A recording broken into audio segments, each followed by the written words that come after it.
আসসালামু আলাইকুম রহমতুল্লাহি বারাকাতু। সম্মানিত আমার প্রাণ প্রিয় দেশবাসী, আপনারা অবশ্যই আজকে সন্ধ্যায় জেনেছেন যে আমাদের বাংলাদেশ জাতীয় সংসদ নির্বাচনে তশকিল ঘোষণা হয়েছে। অবশ্যই আপনারা খুব সুন্দর প্রক্রিয়ায় শুনেছেন এবং বাংলাদেশের প্রত্যেকটা মিডিয়ায় কাজ করেছে।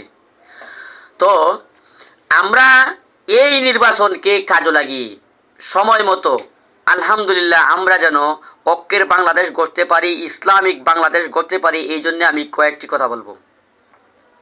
তো আলহামদুলিল্লাহ আপনারা ইতিমধ্যে শুনেছেন ইসলামিক 8টি দল একত্রিত হয়েছে। বাংলাদেশ জামাত ইসলাম বাংলাদেশ, ইসলামী আন্দোলন বাংলাদেশ, খেলাফত মজলিস বাংলাদেশ এবং বাংলাদেশ খেলাফত মজলিস, ইসলামী ঐক্যজোট, ইসলামিক শাসনতন্ত্র, এবি পার্টি সহ মোট 8টি ইসলামিক দল একত্রিত হয়েছে আলহামদুলিল্লাহ। তাহলে বোঝা যায় এবার ইনশাআল্লাহ আগামী দিন ইসলামের বাংলায় হবে এবং ইসলামের পতাকায় এই বাংলাদেশে উঠবে ইনশাআল্লাহ। বাংলাদেশ স্বাধীনতার প্রায় 54 বছর পের হয়ে 55 বছর হয়ে গেছে। আমরা কি দেখেছি?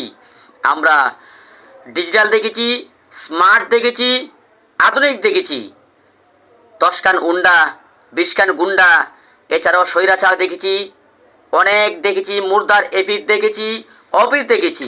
এখন যদি আমরা এই ঐক্য থেকে বঞ্চিত হই তাহলে কিন্তু আর কখনো এই বাংলাদেশে ইসলামের পতাকা উঠবে না। সুতরাং যারা আলেম সমাজ রয়েছেন আপনারা তো অবশ্যই বুঝে, যারা নাকি আম জনতা রয়েছেন তাদের কাছে আমার প্রস্তাব, আপনারা অনেক সময় দেখা যায় বলে থাকেন যে যাই হোক কে আমরা জানি না, কে ফাতে জানি না, কোন দল হুজুররা আসলে ভালো হবে। অনেকেই বলে কোন দল জানি না, কোন ফাতে জানি না, হুজুররা আসলে ভালো হবে। তো হুজুররাতে আসবে ইনশাআল্লাহ। এবার এক প্ল্যাটফর্মে নির্বাচন হবে, যেখানে দেওয়াল গলি থাকবে, এখানে ফাল্লা মার্কার কোনো প্রার্থী থাকবে না। যেখানে ফাল্লা মার্কার প্রার্থী থাকবে, যেখানে দাড়ি ফাল্লার প্রার্থী থাকবে, এখানে ইনশাআল্লাহ রিক্সার কোনো প্রার্থী থাকবে না।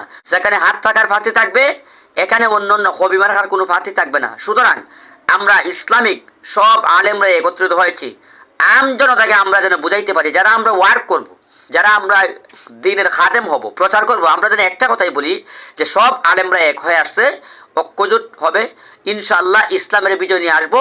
আমরা সবে যেন ইসলামের বিজয় দেখতে চাই। এবং আমি হিন্দু সমাজরা বলবো, আপনারা কি পেয়েছেন এই স্বাধীনতা 55 বছরের ভিতরে? আমরা হিন্দু সমাজ যারা রয়েছেন আপনারা কি পেয়েছেন?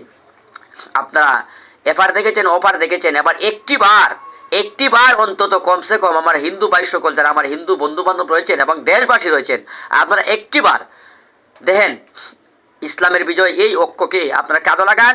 ইনশাআল্লাহ একটি সঠিক পূর্ণ রাষ্ট্র হবে ইনশাআল্লাহ, যেখানে কোনো চাঁদাবাজি থাকবে না, যেখানে কোনো ঘুষ থাকবে না, যেখানে কোনো সুদ থাকবে না, যেখানে থাকবে ইসলামিক আদর্শ, এখানে কোনো ইফটিজিং থাকবে না, যেখানে দেখবেন কাল দখল থাকবে না, বিল দখল থাকবে না। প্রত্যেকটা ধর্মের মানুষের জন্যেই ইসলাম বিজয় নিয়ে আসবে ইনশাআল্লাহ। এবং যদি ইসলাম বিজয় নিয়ে আসে তাহলে ইনশাআল্লাহ প্রত্যেকটা হিন্দু ভাইরা যেরকমভাবে তোমরা একটা ডিমের ভিতরে যেরকমভাবে মুরগির বাচ্চা নিরাপদ থাকে, অবশ্যই আপনারাও ইসলামী দেশ হলে এরকমভাবে নিরাপদ থাকবেন ইনশাআল্লাহ। এই বলে আপনাদেরকে আবারও আমি দেশবাসীকে ঐক্যর আহ্বান জানিয়ে, ঐক্য থাকার আহ্বান জানিয়ে আমি এখান থেকে আপনাদেরকে অনুরোধ করে সবার কাছে বিদায় দিলাম। আসসালামু আলাইকুম রহমতুল্লাহি বারাকাতুহু।